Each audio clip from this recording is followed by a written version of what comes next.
So yesterday I was binge watching Iyanla Vanzant's Fix My Life and this current season. And I was having a really good time watching it because as someone who wants to do what she does in a different way, um, I just like to watch people who are successfully living their dreams and their truth. And so watching Fix My Life is great. And then I also like to pick it apart and figure out what portions of the episode were all Ayanla and what portions maybe were pushed by producers, the network, or whatever. However that works. So one thing that I really took away from just watching several of her episodes is something that she said that really hit home for me. And what it was is that a lot of people would rather live in their pain than sit in their truth. Man, listen, that is so accurate because we don't always realize that the habits that we have, the defense mechanisms that we have, all of these dysfunctions that we use to function only cause us to tolerate and navigate through a constant state of pain. But when you sit in your truth, you're able to address the situation for what it is. Forgive yourself, forgive the person, move on, whatever. And it only serves you in the end. And so I had to take that away for myself, for things that I have. There are ways, and I've been a work in progress for a while, but there are things that I used to want to use my dysfunction as a crutch. And I always justified my dysfunction with the story of why I am that way, which just made it even more ridiculous because if you know why you're being dysfunctional, then why wouldn't you address it so that you can eliminate the dysfunction, right? That just makes sense. But that was just something that I used to do. And I might still do in some ways. But again, I'm always working on myself and I don't ever proclaim to have everything together. Living your truth means admitting things.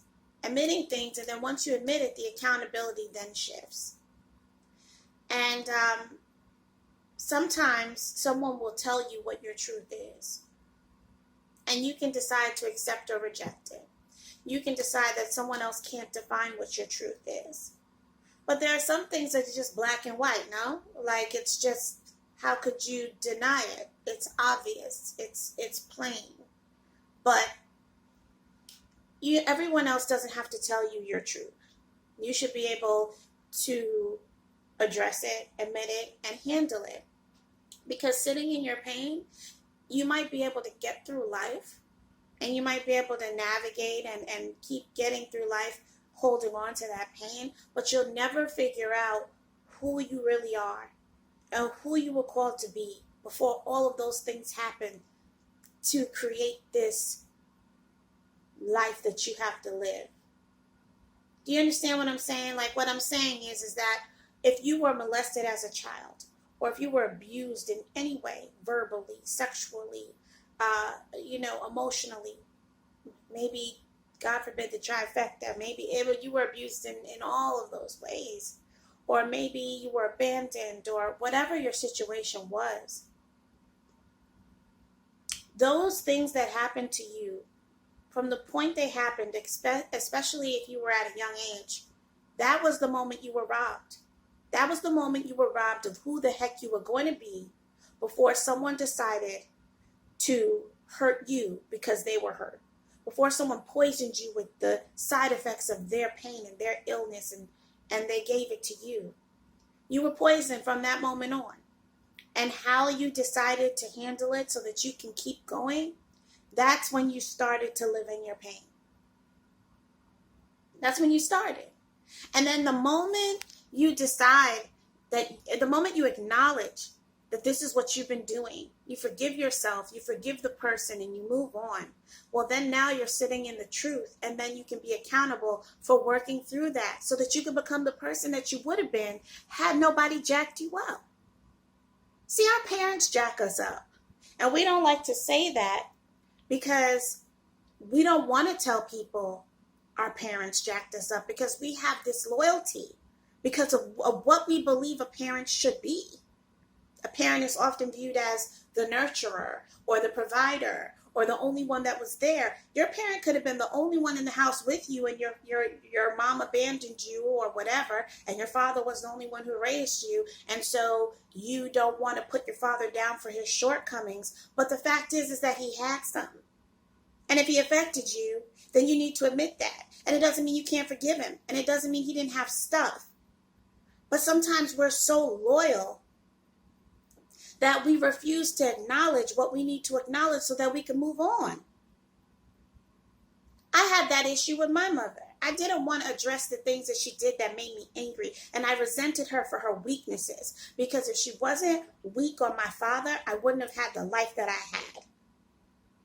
And I told her, do I love my mother? Absolutely. Do I appreciate her? Yes. I love my mother to the moon and back. I appreciate everything that she did. My mother bust her hump for us. She provided. But I don't feel obligated to state her qualifiers when I state her flaws, where she messed up. Because she's human, as I am. And I'm going to have to stand before my children when they come to me and tell me what I didn't do right. Those are the facts. It can't be about everyone else's feelings. When do you stop and look at you? When do you address yourself? When do you put yourself on that plane and you decide to take your oxygen first, but you're worrying about everybody else instead and you're dying? When? Sitting in your truth may be painful for a moment, but it could lead you to such a wonderful life rather than living through your pain simply to avoid the process of addressing the truth. So I want to thank Iyanla for that, because it might have been something that I knew, but some people have a fantastic and beautiful way of articulating their thoughts, their teaching. And she just has a teaching spirit, and she has a heart to do what she's doing, and she does good work from what I can see. And I know that on television there are plenty of edits and things of that nature, but the foundation of what she is laying, and the foundation she's laying, and the foundation of what she's putting out there is a good thing.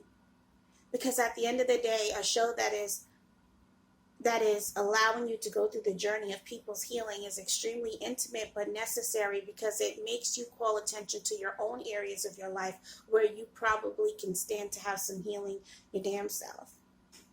And so when you have that type of positive conviction, it's a blessing, because it's another opportunity for you to edit your story. And if you're still alive, you're always capable of making those edits. That's a freaking dope thing. Like, that's a wonderful grace. That's a wonderful blessing that people need to embrace. So don't be loyal to the dysfunction. Don't be loyal to the wrong just because by admitting the issue, you are acknowledging someone else's issue and you're acknowledging your own issues. Don't get angry about that. Don't ignore it. Don't feel loyal to it. Because if you're loyal to it, you're married to it. And you need to divorce that thing so that you can live your best life. That's what you need to do. It's like any other relationship. If it's not serving you, why are you there? There's nothing wrong with admitting failures as long as you're able to correct them. As long as you're able to atone, like do something. But if you're just going to sit there and say, look, I'm never going to say nothing about my grandfather because he raised me, or my grandmother because she raised me and she was stressed and she didn't have to raise me and she did. And so I'm never going to say nothing negative about her, him, whatever. Just because it's perceived as a negative thing doesn't change it from being the truth. So what you're essentially saying is that you avoid speaking the truth. Good luck. This is Yomi, over and out. Love to you all. Thank you so much for tuning in. Like, comment, subscribe. Back to work I go. I can't believe I blew 10 minutes. Now I got like 5 minutes left for lunch. You see how much I love y'all? Y'all see? Ugh, y'all get on my nerves.